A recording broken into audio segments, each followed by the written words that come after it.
एकलव्य विद्या संकुल।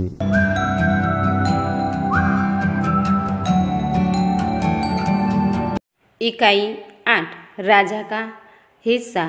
साहित्य प्रकार है कहानी। प्रश्न पहला है, निम्नलिखित प्रत्येक प्रश्न के उत्तर के लिए दिए गए विकल्पों में से सही विकल्प चुनकर उनका क्रम अक्षर प्रश्न के सामने दिए गए कोष्टक में लिखिए। उसमें पहला है, राजा भोज किस पर सवार होकर राज्य का भ्रमण कर रहे थे? सी, रथ पर। दूसरा है, खेत किससे जोता जाता है? बी, हल से। तीसरा है, अपने काम के प्रति किसान की कैसी भावना थी? बी, लगन। चौथा है, खेत में मोती की फसल देखकर किसान को खाली जगह हुआ? ए, आश्चर्य।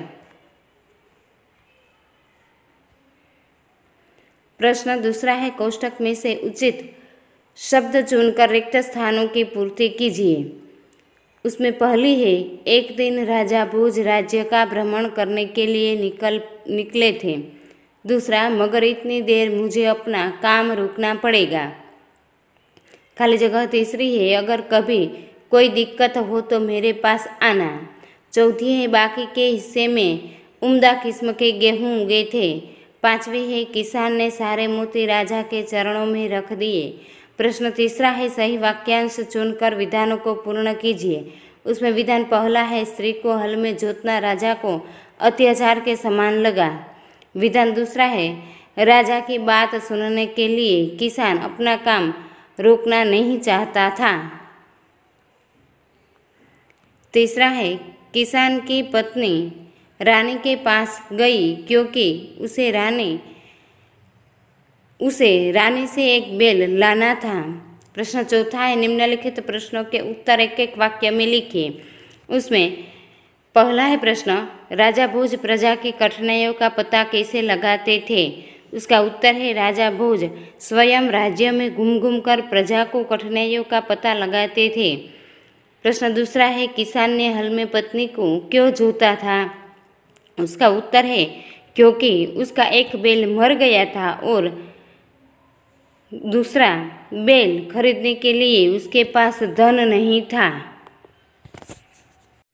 प्रश्न तीसरा है, किसान राजा का बैल लाने के लिए खुद तैयार क्यों नहीं हुआ?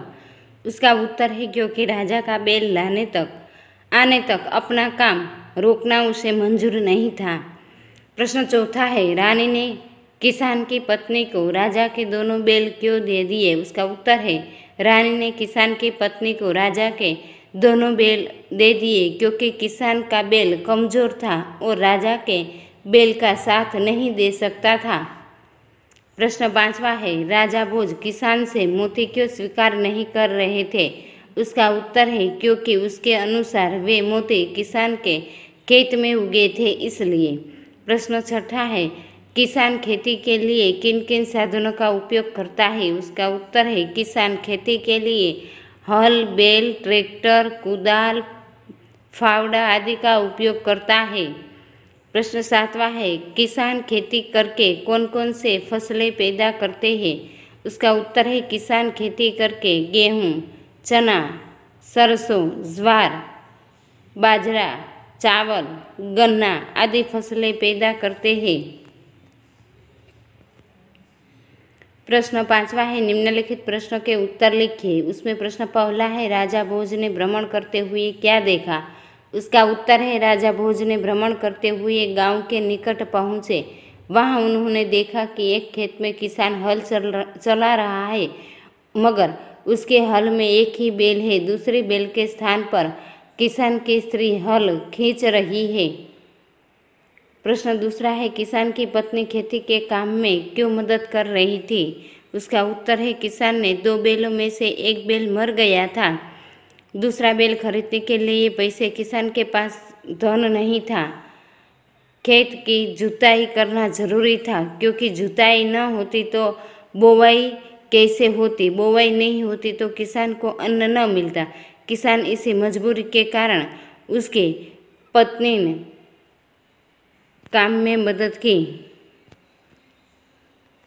प्रश्न तीसरा है, राजा भोज के दो बैल मिलने पर किसान की फसल में क्या फर्क हुआ?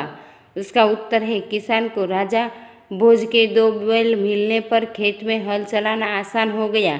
इसके कारण किसान के खेत में इस बार बहुत अच्छी फसल हुई। लेकिन एक आश्चर्यजनक बात यह भी हुई कि खेत में जिस हिस्से में राजा भोज ने हल चलाया था उसमें मोती उगे थे और बाकी के हिस्से में अच्छी किस्म के गेहूं उगे थे। प्रश्न चौथा है, किसान हमें किस प्रकार उपयोगी है? उसका उत्तर है, किसान की मुख्य उपयोगिता गांव में होने वाली खेती में है। खेती करके वह तरह तरह के अनाज और सब्जियां पैदा करता है। किसान मूंगफली और गन्ने की फसल भी उगाता है। उसके द्वारा उत्पन्न अनाज, सब्जियां आदि बाजार में बिकने के लिए आ जाती है। प्रश्न 5वां है, किसान शर्मिंदा क्यों हो गया? उसका उत्तर है, किसान को पता नहीं था कि अपने 2 बैल देकर जिसने उसकी सहायता की है वह और कोई नहीं, स्वयं राजा भोज है। इसलिए जब महाराज ने किसान को अपना परिचय दिया तब वह शर्मिंदा हो गया। प्रश्न 6 है, किसान के क्या कहने पर राजा भोज ने मोती स्वीकार किए? उसका उत्तर है, किसान ने राजा भोज से कहा कि मेरे खेत में उगे मोती आपके ही परिश्रम का फल है, इसलिए आप इनका स्वीकार कर लें। अगर आप स्वयं नहीं स्वीकार करते तो इन्हें राजकोष में जमा कर दीजिए और गरीबों की भलाई में इनका उपयोग कीजिए। प्रश्न 7वां है, राजा भोज किसान से क्यों प्रभावित हुए? उसका उत्तर है, किसान के पास एक ही बैल था, इसलिए हल में दूसरे बैल की जगह अपनी पत्नी को जोतकर वह हल चला रहा था।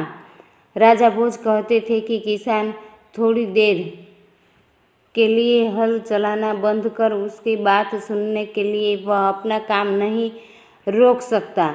यदि वे कुछ कहना चाहते तो उसके साथ चलते चलते कहे। प्रश्न 8वां है, राजा भोज के बारे में 5-6 वाक्य लिखिए। राजा भोज दारा नगरी के राजा थे। वे विद्या प्रेमी थे। विद्वानों द्वारा गुणीजनों का वे सम्मान करते थे। वे बड़े प्रजावत्सल थे। प्रजा की कठिनाइयों को जानने के लिए वे अपने राज्य में घूमते रहते थे और उनकी प्रजा भी उनकी बहुत सम्मान करती है। राजा भोज के बारे में अनेक कथाएं प्रचलित हैं। प्रश्न 6 है, निम्नलिखित वाक्य किसने किससे कहे हैं? उसमें वाक्य पहला है, भले आदमी तुम यह क्या अत्याचार कर रहे हो? यह वाक्य राजा भोज ने किसान से कहा। दूसरा है, जो कहना है मेरे साथ चलते चलते कहो। यह वाक्य किसान ने राजा भोज से कहा। तीसरा है, तुम्हारा बैल तो कमजोर होगा। यह वाक्य रानी ने किसान की पत्नी से कहा। चौथा है, ये मोती तुम्हारे खेत में उगे हैं। यह वाक्य राजा भोज ने किसान से कहा। 5वां है, नहीं महाराज, आप इन्हें राजकोष में जमा कर दीजिए। यह वाक्य किसान ने राजा भोज से कहा। प्रश्न 7वां है, निम्नलिखित मुहावरों के अर्थ लिखकर उनका वाक्य में प्रयोग कीजिए। उसमें पहला है मुहावरा पता होना यानी मालूम होना। वाक्य है, हमें उसकी करतूतों के बारे में पता है। दूसरा है, आश्चर्य का ठिकाना न रहना यानी बहुत आश्चर्य होना। वाक्य है, जादू के खेल देखकर हमारे आश्चर्य का ठिकाना न रहा। तीसरा है, आँख खुलना यानी सही बात का ज्ञान होना। वाक्य है, व्यवसाय में नुकसान होते ही सेठ जी की आंखें खुल गई। चौथा है, आँख चुराना यानी सही बात से टल जाना। उसका वाक्य है, कुछ कारण जरूर है इसलिए वह मुझसे आंखें चुरा रहा है। 5वां है, आँखों का तारा होना यानी बहुत प्रिय होना। वाक्य है, उदय अपने माता पिता की अपनी आँखों का तारा है। प्रश्न 8वां है, निम्नलिखित शरीर के अंगों से संबंधित एक एक मुहावरा लिखिए। उसमें पहला है कान। मुहावरा है कान देना। दूसरा है दांत। मुहावरा है दांत दिखाना। तीसरा है गला। मुहावरा है गले लगाना। चौथा है हाथ। मुहावरा है हाथ आना।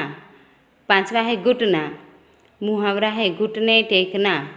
छठा है माथा, माथा टेकना। सातवां है बाल, बाल बाल बचना। आठवां है पीठ, पीठ दिखाना। प्रश्न 9वां है निम्नलिखित मुहावरों के अर्थ लिखिए। उसमें मुहावरा पहला है आँख लगना यानी एकदम से सुलझाना। दूसरा है आँख दिखाना यानी क्रोध करना। तीसरा है आँखों में चमक आना यानी प्रसन्न होना। प्रश्न 10वां है निम्नलिखित विशेषणों का वाक्य में प्रयोग कीजिए। उसमें पहला है एक, किसान के पास एक बैल था। दूसरा है प्रजावत्सल यानी आदर्श राजा प्रजावत्सल होता है। तीसरा है बड़ा, रोमिल साहिल का बड़ा भाई है। चौथा है होनहार, सचमुच तुम होनहार लड़के हो। पांचवा है मीठा, कोयल का स्वर मीठा होता है। छठा मेहनती, भारत के किसान मेहनती है। प्रश्न 11वां नीचे दिए गए वर्णों से शुरू होने वाले 3-3 शब्द लिखिए। पहला उसमें वर्ण है त, तीन, ताल, तलवार।